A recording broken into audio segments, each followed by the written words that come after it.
How can we be those people who are dutiful towards our parents? I'll give you 2 points from the Qur'an. And both these points are stressed in both times when Allah speaks in the Qur'an about being good towards the parents. The first one is, as Allah says, حَمَلَتْهُ أُمُّهُ. Allah reminds us that your mother carried you. Allah reminds us of what your mother did. So the first point is to reflect upon the good that they have done for you.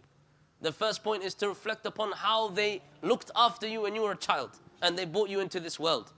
And to remove this ungrateful, selfish attitude that we have, that the Western values have taught us about being individualist, being somebody who cares only about me, myself, and I. Don't care about anybody else. You are the source of your own happiness. And all this nonsense that they want to teach us and teach our children. This is not what our deen tells us. Allah reminds us, حَمَلَتْهُ أُمُّهُ وَهْنًا عَلَى وَهْنٍ, that your mother carried you upon despair and upon hardship and difficulty.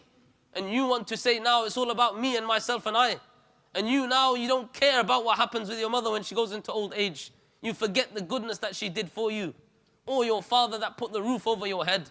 And so the first point is to remember the good that your parents have done for you. Right from the very start, humble yourself. وَاخْفِضْ لَهُمَا جَنَاحَ الذُّلِّ. This is a command from Allah to lower yourself and humble yourself to your parents.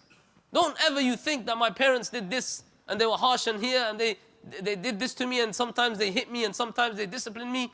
You remember all of these things, but you forget that they were the ones who raised you. They're the ones who looked after you, put a roof over your head and put food in your mouth. That's what you like to forget because of the Western values that you learn. To just be about individualists, to just care about yourself and to care about nobody else. And to forget about the good that people have done for you. La siyama, your parents, especially your parents who have brought you into this world. And this is why Allah has paired it. He has paired this with worshipping Allah alone. Because how wretched is the disbeliever? How wretched is the disbeliever who forgets the blessing of Allah upon him, that Allah created him and sustained for him and so on.